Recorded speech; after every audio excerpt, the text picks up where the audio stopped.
Hello, I'm Renata with Renata's Garden, and welcome to another episode of Unearth Horticulture. Today's topic is houseplant propagation, and I know many of you are interested in this subject and might have already tried your hand at it, but I'm going to go through a few pro tips today on how you can be successful with different types of houseplants. Before we get started on looking at some of the pro tips behind propagating your houseplants, you need to know what propagation is. Propagation is literally just the multiplying of plants, whether that's by seed or by cutting or by division or by tissue culture. These are all ways you can take an original plant and make more of it or more similar plants. So that brings me to my next point. There are two types of propagation, two umbrellas, if you will. One is sexual propagation, which is achieved by seed production, and the other is asexual, and that's more of what we're going to talk about today, which is by cutting or division or tissue culture.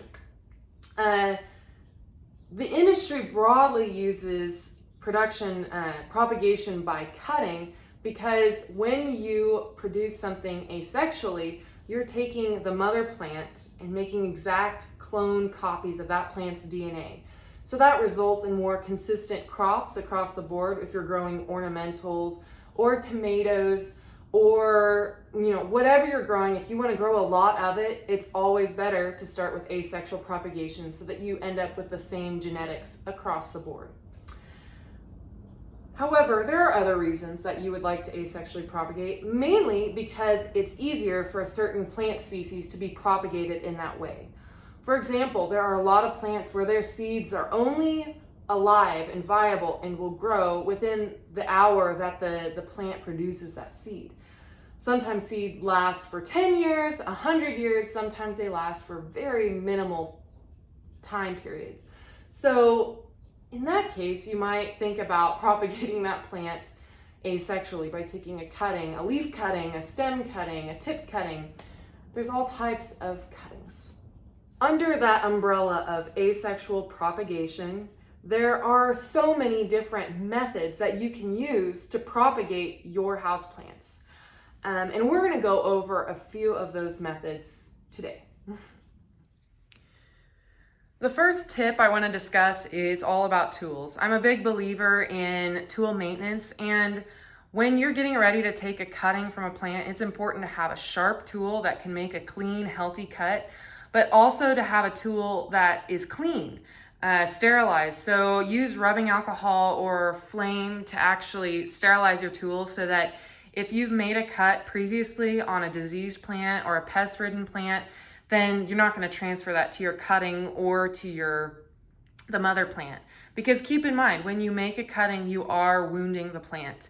Plants can deal with this, they can get over it, but it's important that you help it along the way by having clean and sharp tools. Next, you want to consider what your plant is. You need to properly identify your plant so that you know how to propagate it best. For example, I have a succulent here, a crassula, ogre ears plant, and this one can be easily propagated by taking clusters off where they have root starts on them, and just by placing those in moist soil, and those plants will just take off right away. Really easy plant to propagate. A lot of succulents like that crassula, they can be propagated by leaf propagation, and this is an example. This is a donkey tail plant that was propagated from individual little leaves. They form roots at their base, and I just stuck it in this little container of moist soil, and it formed shoots, and it's going to fill in just nicely. It's super adorable plant. There are also ways you can propagate by simple division rather than cutting, and that's where you take the mother plant and you divide off the pups. And it's hard to tell what was the original plant here. I think there were multiple pups planted in one in this bromeliad. But as you can see, there are 1, 2, 3, 4, and 5 pups developing off of this one plant. So these can be simply divided by splitting these apart and planting them in separate pots. And you don't have to worry about getting rough with the plant. Plants are pretty tough.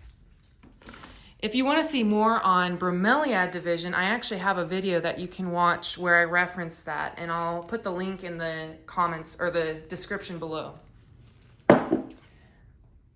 This is a Mangave Pineapple Express, and it can be divided simply by taking pups off the base as well. It's a really cool plant. This is an excellent time to discuss another tip or issue that often comes up with propagation, and that's patented genetics. There are actually plant patents, and you might not know this, but breeders work so hard on developing different houseplants, different flowers, ornamentals, edible plants, that they have a right to those genetics if they apply for a plant patent with the government, and those last for 20 years after they're given. And so a plant like this Mangave, these Mangaves are pretty new. They're hybrids of Manfredas and agave plants. They're actually patented, so you cannot divide them and propagate them for sale. So that's something that you want to watch, because you can get in trouble for it if you are propagating plants that have an active patent. You don't want to take money for those or sell those, because that is illegal, and it's basically like pirating videos. So pro tip, just check out for that. Watch out for that so that you don't get in trouble for that.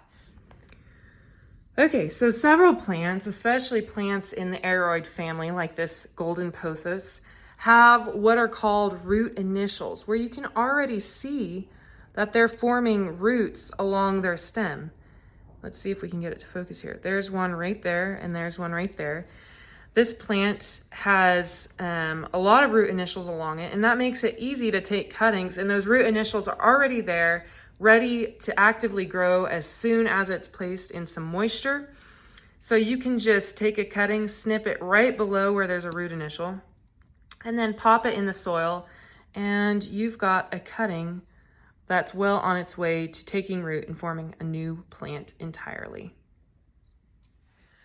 Next, I want to talk about propagating in water versus in soil. I've got a few examples here. Both of these guys were actually propagated in soil. I just took a cutting from the plant, a leaf cutting, and I stuck it in moist soil and kept that soil moist until roots developed. And I could tell roots developed because the plants are stable in the pot. Or with other types of plants that are a little bit easier, you can just give it a slight tug, and if it doesn't come out right away, that means you've got roots starting to develop, and if it pulls out, then you've still got a little bit to go. Most plants are pretty easy to propagate, most house plants, so you should notice some root formation in the first 1 to 2 weeks.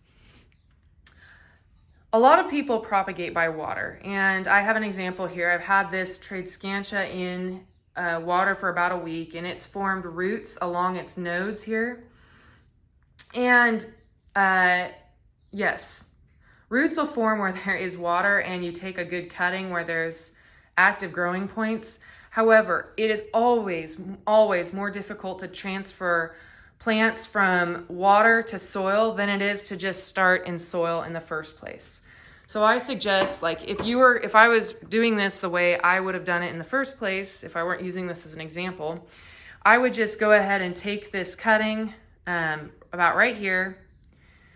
Let me just do this as an example.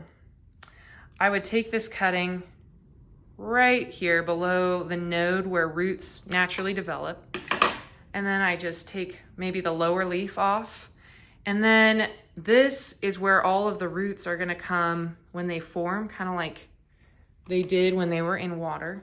You can see they came from the nodes, not the inner nodes on the stem. And then you just stick it straight into moist soil. This is a bad example. I didn't have a pot here to show you. And then if you just keep that soil moist, those roots will form there, and then you'll have it stuck in soil, and there's no need to worry about transitioning it into soil and worrying about whether or not those roots will take into its new environment. I hope you enjoyed this video on houseplant propagation. It was pretty basic, but I hope it gives you the general idea of what you're shooting for. If you have any questions at all about propagating your houseplants, don't hesitate to reach out. Make sure you like this video and click subscribe if you're interested to learn more about horticulture.